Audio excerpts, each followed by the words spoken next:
ranked competitors looking to get their names back up with the names and the numbers. We have La Pantera, Antonina Shevchenko taking on cast iron Cortney Casey. And for Cortney Casey, she could have the coolest walkout in the UFC. She already walks out to Rob Zombie, but I mean the nickname, cast iron, like why don't you do, and this is a bit of a stretch, Matt, but why doesn't she do something like Hacksaw Jim Duggan walks out with like a cast iron pan and go, ho!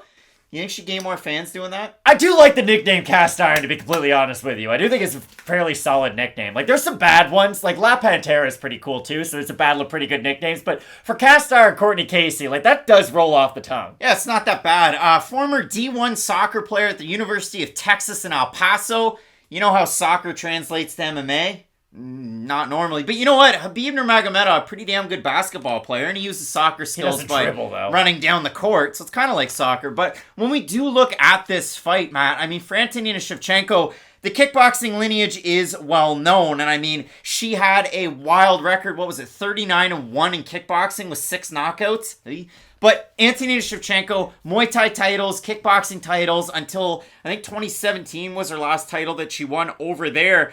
And if you look at it for Shevchenko, that was a great foray to get her ready for MMA. And obviously we know the connection to Valentina Shevchenko, her younger sister, Pavel in the corner. They're training at the weirdest gyms across the country, but not just across the United States, across the world. What do you have a better chance of doing? Walking into a random gym and meeting Valentina Shevchenko, or walking onto a random basketball court and playing with Adam Sandler? Like, your chances are probably pretty close for both, because they're both willing to just go out there and do it with pretty much anybody. And that is the wild thing about Antonina and Valentina. Valentina's been able to maintain championship levels by moving around all over North America and really the world, maintaining different training with different camps. It's a really impressive thing to see. And Antonina, as a byproduct, has also benefited a lot from that cross-training from different gyms. And usually you see these kickboxers, and this is a poor example, we might get some boos from the people out there, but if you take a pure kickboxer, drop them into MMA, Alex Pereira, you look at Israel Adesanya, everybody's going to be out there to test their takedown defense, you'd think. I mean, Sean Strickland talked about it, but he didn't do it. But for Adesanya, we haven't seen a lot of people find success in the takedowns. Jan Blachowicz did, but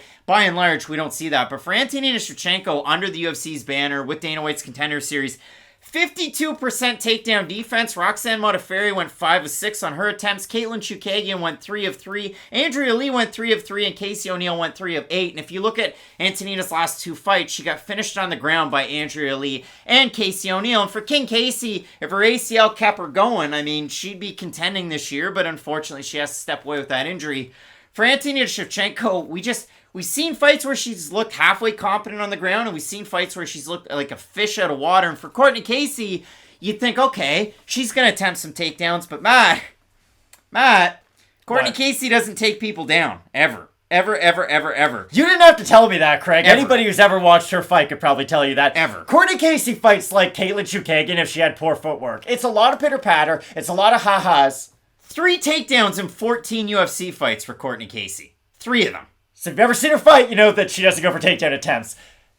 She's just Caitlin Chukagian without the footwork. Again, there's no power behind her shot. She is a slightly better grappler off her back. Again, Chukagian is a good grappler. Like, she can get it done offensively with her takedowns or defensively and initiate scrambles. Casey can threaten with arm bars off her back. I always go back to the Michelle Waterson fight for that one. She was being really tricky off her back, but again, when you're fighting someone like Michelle Waterson, who you have a size advantage over, you would expect her to have some success in the grappling. I actually thought Cortney Casey won that fight, to be completely honest with you. It was close. It wasn't very good, so hey, I'm not going to get too hung up about it.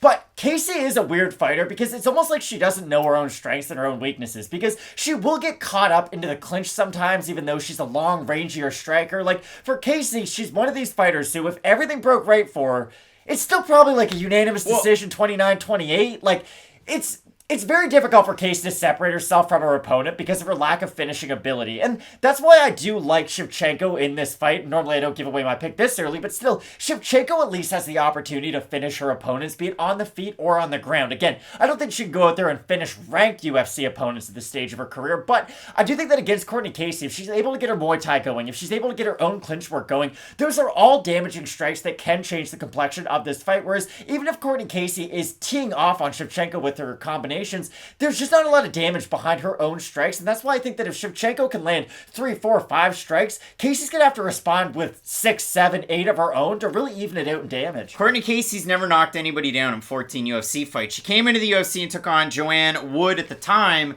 and that was a fight of the night. Then she fought Seo Hee Ham. That was a fight of the night, so pretty cool to see that. She also has a performance bonus over Italy's Mara Romero Barella, but you look at the 5-on-in for Cortney Casey. She did win her last fight, unanimous 30-27s across the board against Liana Jojua, who since lost a fight in Aries FC, and in that fight, Liana Jojua weighed 128.5, a split decision loss to JJ Aldrich, submission loss to Jillian Robertson, a win over the aforementioned Mara Romero Barella, and then a loss to Cynthia Calvillo before that. For Shevchenko, we talked about the losses. Some of the wins, win over Ariane Lipski, that was a performance bonus, and a win over Lucia Pudzilova, who just re-signed or signed back with the UFC, so look out.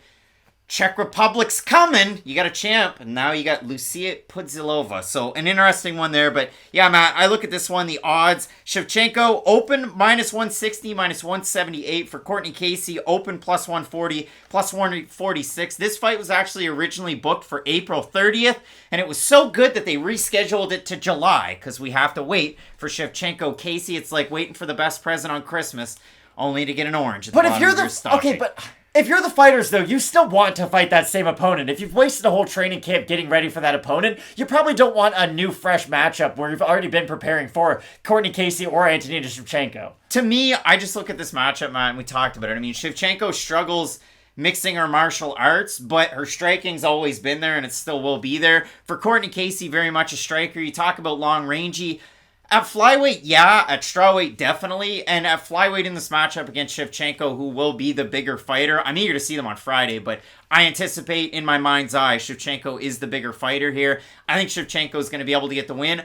I would be hella interested to see if Cortney Casey gets a takedown, because the last time she did, that was against Angela Hill in a very fun fight. Cortney Casey got outstruck by Felice Herrig. And that's not great. That's my problem. Casey has good volume striking, but there's no punishment on the end of her strikes. So if you're a striker who has a long level of experience, like Antonina Shevchenko does, you're going to realize that after a few exchanges that, hey, I'm not really paying for being in the pocket with my opponent. I do think Shevchenko can build off of that factor and have a lot of success of her own. So I do like Antonina in this fight. Above average volume for Cortney Casey in the UFC, 4.46 strikes landed per minute to the UFC average of 3.38, but at 39% accuracy. So we'll see how it plays out. Both of us going with La Pantera, Antonina Shevchenko. Let us know down below in the comments section, because when it comes to unranked women's fights lately, the underdog seems to always win, so maybe that's a telling sign for Cortney Casey, but you let us know down there. Nonetheless, some big time fights coming up on this card, including a pair of heavyweights who are 1-4 in their last 5 fights. Jared Vanderaa taking on Chase Sherman. You're not going to want to miss it. Keep locked in with Fight Night Picks. We always say, let's get into it.